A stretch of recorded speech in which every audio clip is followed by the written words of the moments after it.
Alright. Today we're gonna do my maintenance on my main studio guitar, my Ibanez Iron Label RGA. So first off, we're gonna remove these old strings. And we're just gonna take the tension off of them as much as possible. Just use a guitar peg winder. You don't need it really because this has locking tuner, so there's not that much you have to really unwind, but it speeds the process up a little bit. I don't really actually care for it all that much, at least this one. It just gets all tangled up.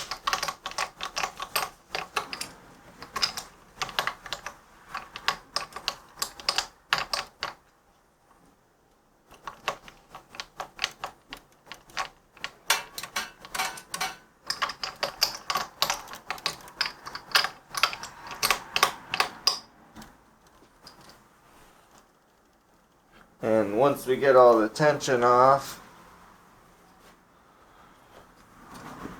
the way I do it, it just saves time, is I just take my trusty snips, and I snip them. Oh, make sure the tension is off of the strings. You don't want to snap yourself in the face and that's the thing with the locking tuners like that. If you go too far in either direction, it'll get tight. So like, as you're loosening it, if you go too far, it'll re-tighten the string. And you could, and if you're not careful, cause it to snap in your face. Which no one wants that to happen.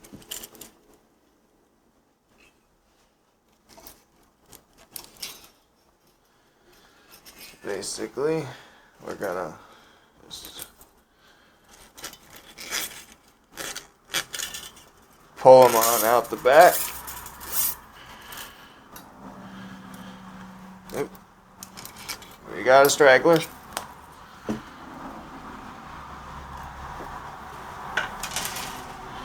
And we're gonna loosen up.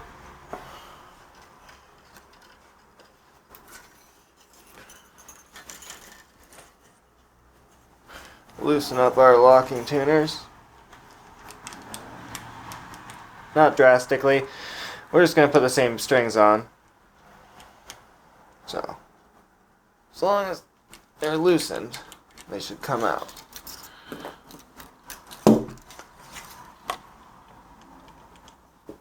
Ouch. I gave it a boo-boo. It just adds character. You're right. Can't stand when that happens. It makes me sad. That's about it. Doesn't add no character. Alright. And every time I change my strings, which is about once a month, I think that's a good rule to go by, unless you're doing a lot of studio work, and then you should change your strings like before you go in the studio every time, before you track something new.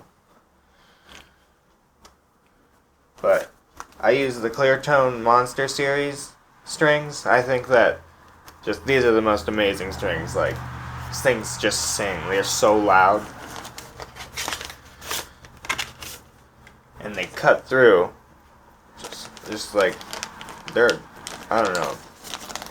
They're magic, I guess.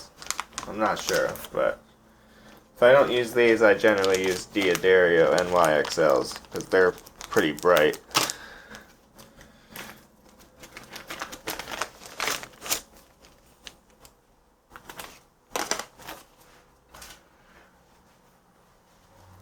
But this is the drop C guitar primarily, so I use the 56 through 11 gauge.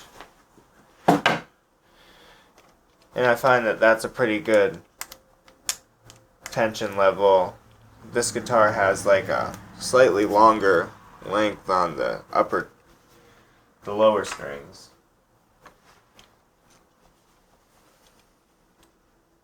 It helps keep that tension real nice. So I always like to do the fingerboard cleaning first because it tends to get oil on the body, and then it'll just ruin all the work you do with the cleaning of the body. So you start with the fingerboard cleaner and prep. And you just want to spray that on there. You don't want to get it on your pickups or in the cavity. And then what I'll do is I usually will let that sit for a second.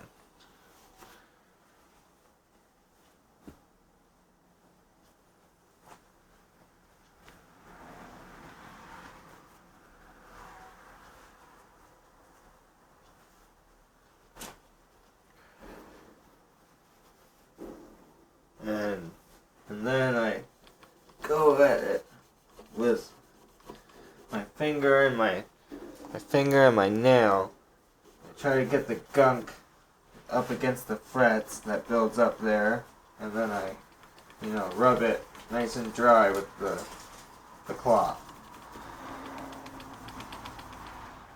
Sometimes you have to repeat this process a few times, depending on how long it's been since you've done it. I tend to, like I said, do this every time I change my strings, or like once a month. So I only have to generally do it once. It removes the gunk pretty well.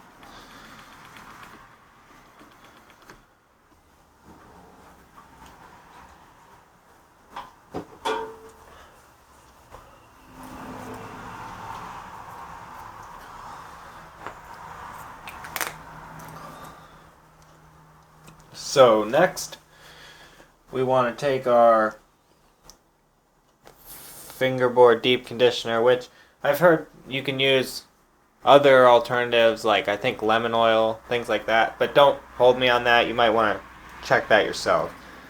There's plenty of resources out there for that stuff. I'm not going to go into that. I personally find that, you should use products meant for your guitar. I just think it's the safest bet to keep your guitar in the best condition it can be in. And with this, what you want to do is you really want to dab it on, they say, but it's kind of hard to really get it in on the edges there where the frets are. But just however you can get it on there works fine. If you want to get it on there in like a really pretty heavy amount, like puddles kinda, because the wood, like, depending on how dry it is or how long it's been since you've done it, it's going to suck up all that oil. And I don't know if there's truth to this, but I truly feel that a well moisturized, oiled fretboard sounds so much better. Maybe not like in a live setting you wouldn't notice, but like in a recording setting, oh yeah. The tone, I just think, is so much more full-bodied and smooth.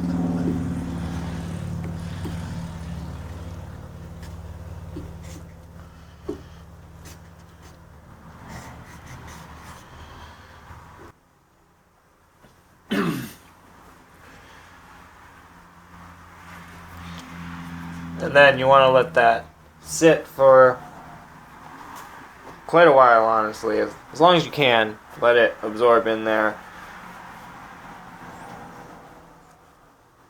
Just for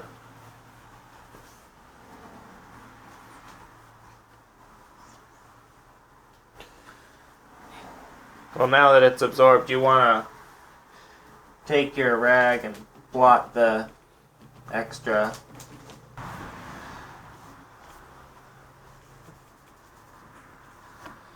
And these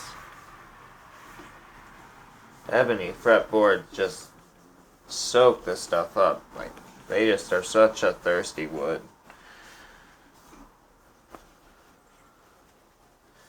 You don't want to do this step at all if you have a maple neck that's finished. Only like your raw woods, like your ebony, your rosewood,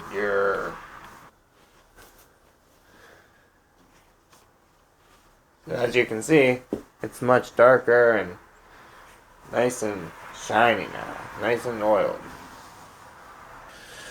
Now you want to take your guitar polish and cleaner, and I cover up my electronics there and give it a spray down. And you want to give it a nice cleaning.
And now you want to flip it and repeat, but be careful not to bend your controls or damage anything. So I'll just hold it up with my hand. I don't take as much time on the back because the back of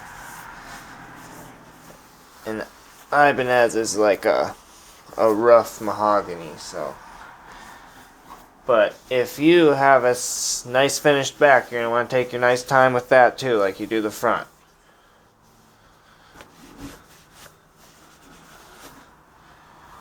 And you want to use this on the back of your neck, not the fretboard cleaner.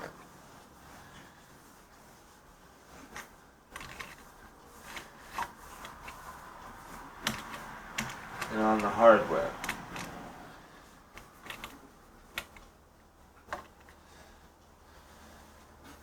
Do that after you do the neck so you can get any of the oil that may have gotten on the back of the neck.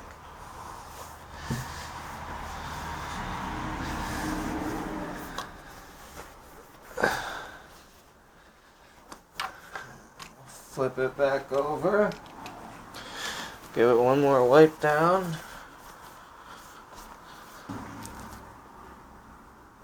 One little tip that I don't have here with me now is nut sauce keeps your strings from sticking, or you can use a mechanical pencil and put some graphite in there. Just a little pro tip, I guess. And now the cream body gloss. This is important. You don't use this on gloss finishes. Certain satin finishes are okay, depending on how you feel about that, I guess.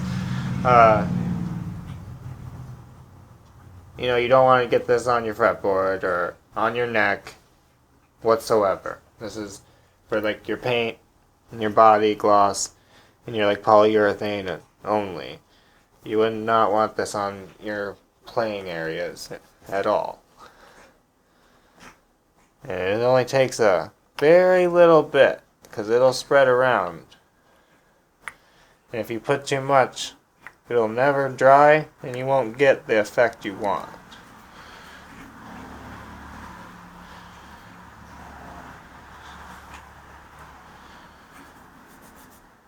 So what I'll do is I'll take my fingers and lightly, create a coating on the body. And this is gonna, protect it from, water and sweat and discoloration and just all kinds of general wear and tear. It's gonna make it real nice and shiny. If you have a gloss finish, it'll be really buffed out and nice and beautiful.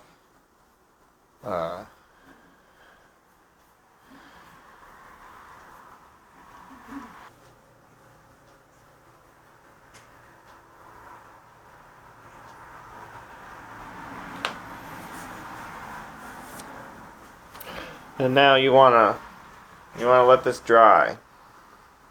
Generally all the way if possible.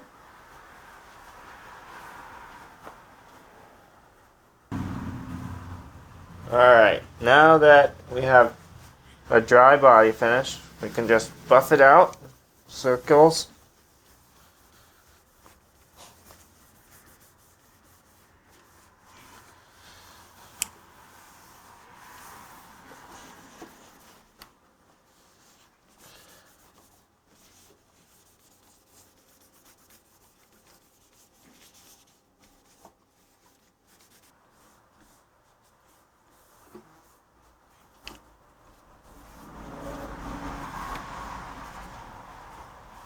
Now, you're going to want to, same thing, flip it over, and if you have the same nice finish on the back as the front, you're going to want to do this really nicely with a lot of time and detail like the front.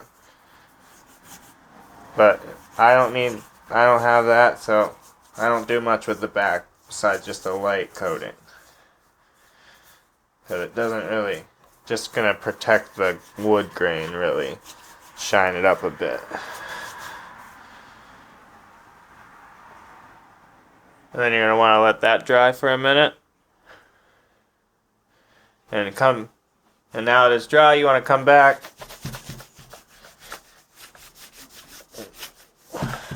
Work it in there into all the grain real good. Dry it up.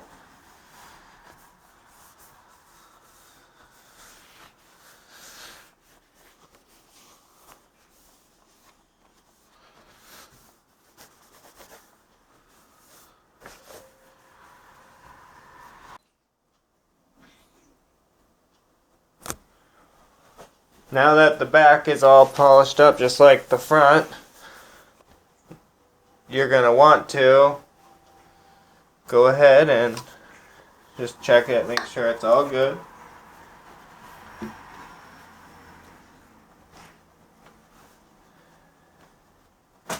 Now we can string it up.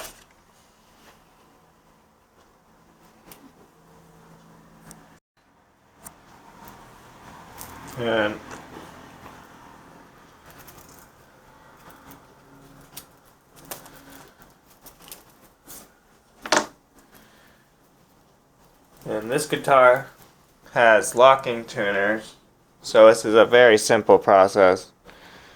First thing you want to do is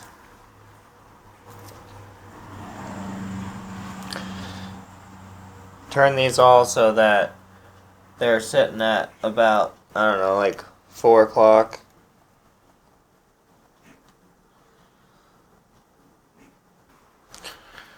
So now we're going to want to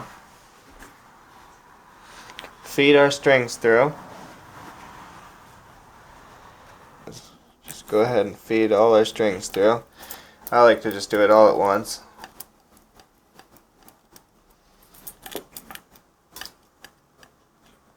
Come on now, find a hole.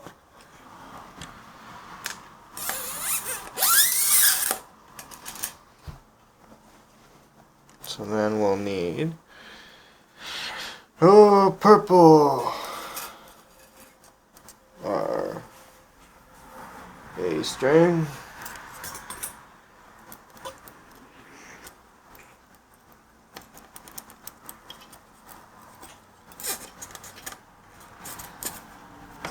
Oops.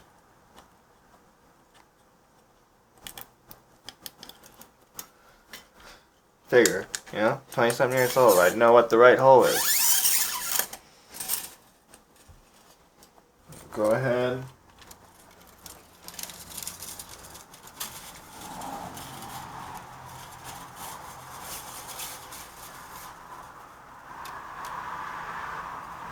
I'll make sure. Just make sure it's pulled all the way as far as it'll go.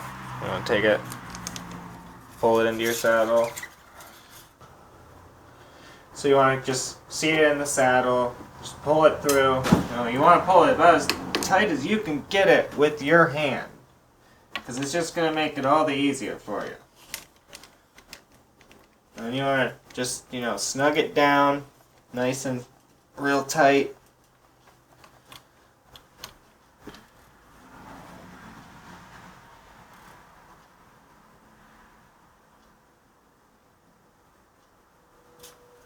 So then you just want to repeat this with all the rest. Alright, now that you're all strung and your tuners are all, locked down nice and tight, you want to make sure they're nice and tight, but not like overly tight. You don't want to strip them out. I've made that mistake before too many times with the guitar parts. And then you just want to go ahead and put some tension on them.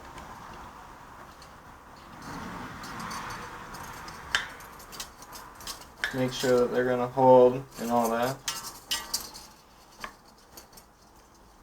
Please don't hit me in the face. You can do it. I don't like it. Yeah? Alright, well, I'm not going to tune this all the way up. I'm assuming you know how to do that if you're watching this. This is how to maintenance your guitar and generally take care of it and change your strings. I think it's important to do these things to your guitar and take care of them, or your guitar's not going to take care of you. It's a two-way relationship. You want it to give you good quality, you have to give it what it needs. So, this is one of my guitars. I'm going to do another one with a Floyd on it in the future and show you guys how to go about taking care of that, as well as a setup video in the future.